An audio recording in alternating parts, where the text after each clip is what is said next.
नमस्कार मैत्रिणींनो, आज आपण ना ही खपली गहू घेतली. मी ह्याच्यापासून खीर बनवणार आहे. तर हे मी गहू आणले आणि हे मी अशा प्रकारे सडून मिक्सरला थोडेसे असे बारीक करून घेतलेले आहे. तर ही बघा, हे मी स्वच्छ धुवून घेतलं. का धुवायचं तर हे चोथा असतं, तर ते पाणी घेतलं. पहिलं पाणी काढून टाकायचं आणि नंतर ह्याच्यामध्ये मी आता गरम पाणी घालणार आहे. गरम पाण्यामध्ये 1 तास भिजायला घालायचे. भरपूर पाणी घालायचं. आता ह्याच्यामध्येच 1 चमचा तांदूळी घालायची भिजायला ह्याच्यामध्येच. आणि हे आता 1 तासासाठी झाकून ठेवायचं. खीर आपली आता भिजलेली आहे. ही मी 1 तास भिजायला घातली होती. तर ही बघा किती छान आपली आता ही भिजलेली आहे.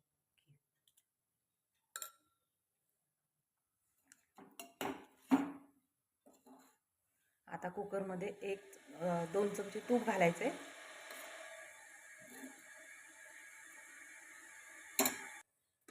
आता आपल्याला याच्यामध्ये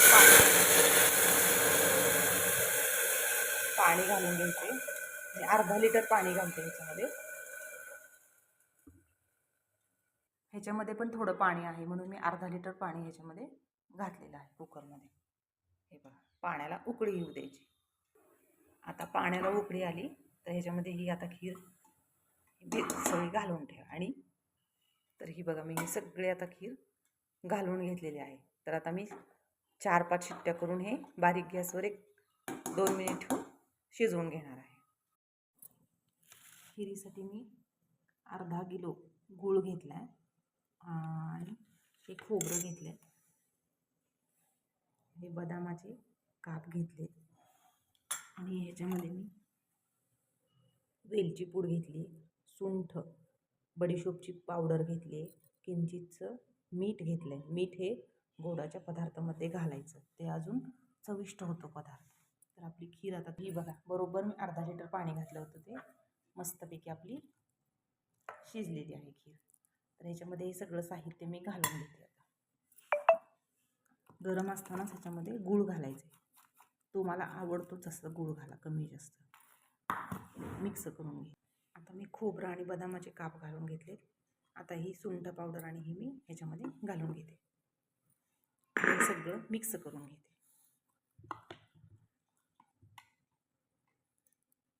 ही बघा, गूळ घातल्यामुळं थोडीशी पातळ झाली. कलर किती मस्त आलाय बघा. आणि त्याच्यामध्ये ही भाजून घेतलेली खसखस घालायची थोडीशी.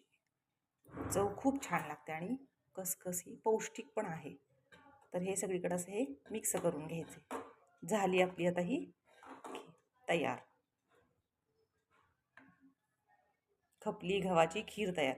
ह्याच्यामध्ये तांदूळ मी का घातलाय तर अशी ही एकजीवपणा येण्यासाठी म्हणून 1 चमचा तांदूळ घालायचा. एकदम अशी दाटसर छान खीर आपली तयार होते. आज मार्गशीर्ष महिन्यातला 3रा गुरुवार आहे, तर मी नैवेद्यासाठी ही खीर बनवली आहे. तर ही बघा, आपली खीर तयार आहे. त्याच्यावरती असं तूप घालायचं आणि हे दूध कोणाला आवडत असेल तर वाढताना दूध घालायचं ह्याच्यामध्ये.